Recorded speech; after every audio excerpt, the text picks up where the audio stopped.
Oftentimes left off the list of things to do in the area, Fort Niagara is a staple for the Buffalo and Niagara region. Located right on the bank of Lake Ontario at the mouth of the Niagara River, the area was first founded in 1678. It was during the 1720s, however, that the first permanent structures, a French trading post and castle, were built. During the French and Indian War, the area was expanded into a fortification, but in 1759 it fell to the British, who would hold the fort for the next 4 decades. After the end of the Revolutionary War, Britain handed Fort Niagara over to the Americans. Today the fort stands as a history museum, but is also still utilized as a base by the United States Coast Guard.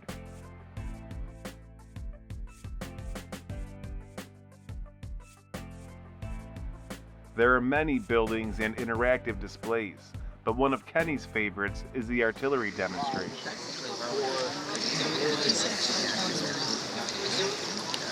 All right then, ladies and gentlemen, let us get on with the show.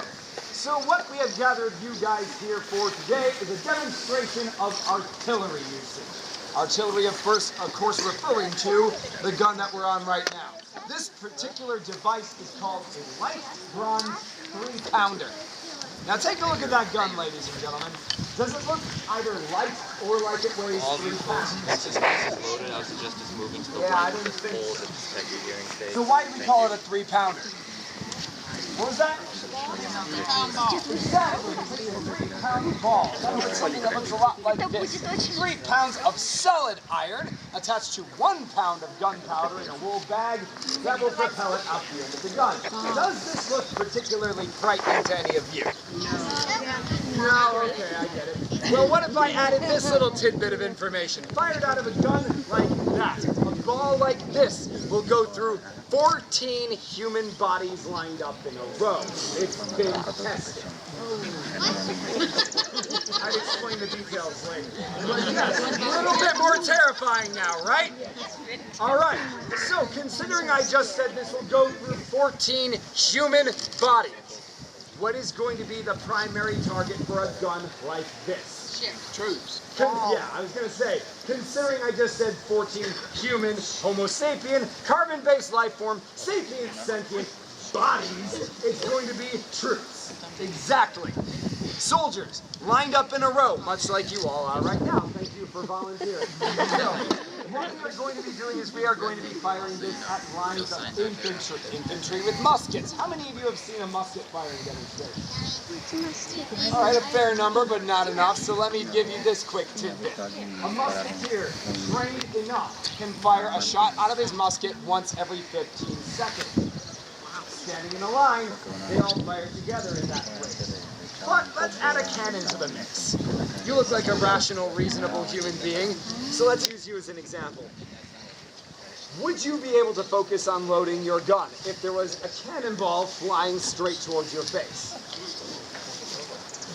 Exactly. That is the whole point of artillery, ladies and gentlemen. Humans cannot focus on doing certain tasks when there are cannonballs flying towards their faces. I know that's hard to believe. But our goal is not just to put holes in the infantry, it's to disrupt their firing pattern as well. You see, when the cannonball jumps towards your face, you jump to the side. When you jump to the side, you knock into the guy directly in line next to you. He knocks into the guy next to him. He knocks into the guy next to him. The next thing you know, you're falling all over each other, unable to fire your guns. So that's an added bonus of artillery here. We shoot at you so that you can't shoot at us, so we can shoot at you so you can't shoot at us, so we can shoot at you so you can't shoot at us, so we can shoot at you. You get where I'm going with this, yeah? Okay, so the range on this particular gun is about half a mile out, effectively. So technically, we could hit a target over in Canada if we wanted to. We won't, but we could.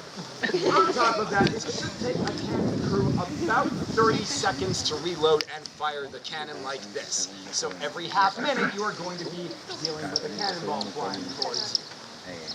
Once more, I said the cannon crew can fire in 30 seconds. Unlike a musket, it requires more than one guy to use a gun like this, hence all those guys behind me over there. So we are going to show you exactly what it takes to load and fire this thing right about now. Gun crew, take care. First order of business, get everybody assembled around the gun. Tank vent. Next order of business. At the back of the gun, there is a small hole that leads from the outside of the barrel into the chamber. That is called the vent. We have to cover that vent. It will starve the barrel of oxygen. What I mean by that is no oxygen is getting into the barrel, so anything that is burning at the bottom of the barrel from the previous shot will no longer have the oxygen fueling it. We can then safely withdraw that debris. Search piece. That's what's going on right now. A wad hook or a worm, essentially a two-pronged metal corkscrew, is being run down the barrel and twisted. Those two hooks will hook onto the debris on the left of that cannon barrel from the last shot and pull them out. Sponge piece. Listen carefully, everyone. All right. You should be hearing a small pop. The little thunking noise that happens when the sponge is withdrawn, that is a vacuum being created. When you create a vacuum in the gun barrel, that means there is no oxygen in there, there is no fire in there, we are 100% safe to load the gun. Handling charge. Now I just gotta choose the proper round for the proper occasion. Advancing charge.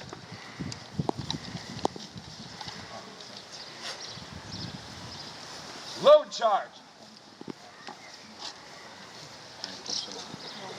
Ram down charge. Everything we've just done is about loading the projectile and the bag of gunpowder.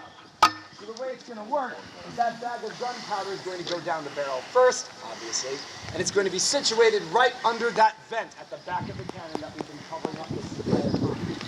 During the next step, pick and prime. A brass needle is inserted into the vent. It punctures the bag of gunpowder, and it opens it up to a loose charge of powder or a quill, essentially a fuse. They're inserted into the vent and link the outside with the inside. Notice the hand flying up in the air, that's the signal that the gun is hot and ready to be fired. And now we can touch fire to it with the lint stock. That's what Dwight is carrying over here. It is a piece of cotton cord soaked in potassium nitrate and vinegar, so it burns slowly and intensely and can last through rainstorms even. So what he's going to be doing with that is he's going to be touching that burning rope directly to the gunpowder on top of the cannon. But as you see, that rope is on the end of a long stick, so he can stand his distance from the carriage while he fires it. This gun, like every gun, will recoil when fired. So if you are standing right on top of that barrel to touch fire to it, chances are you will be run over by the gun as it recoils. So everybody will take their distance when I say the following command. By the way, when I say the following command, your fingers should fly to your ears just in case you don't like loud noises. All of you guys over there especially, you might want to take a few steps back and that way. That means you're on the ground too.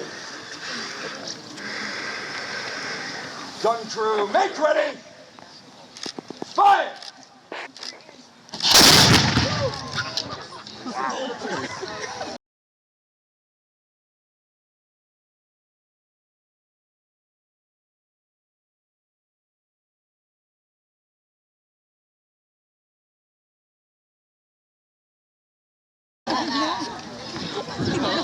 Ladies and gentlemen, that whole thing should be done every second.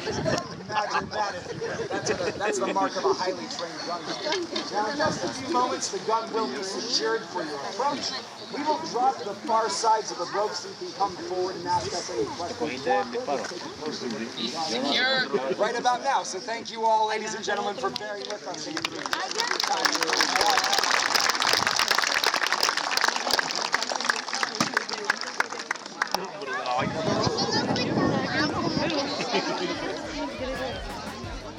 Old Fort Niagara offers many demonstrations and reenactments. If you haven't been, or if it's been a while, we encourage you to come and spend an afternoon here. With so much to see and learn, as well as the beautiful scenery surrounding the fort, Old Fort Niagara is a must visit. This has been Out and About with Killr Climbers. Be sure to check back often as we explore more of our favorite places.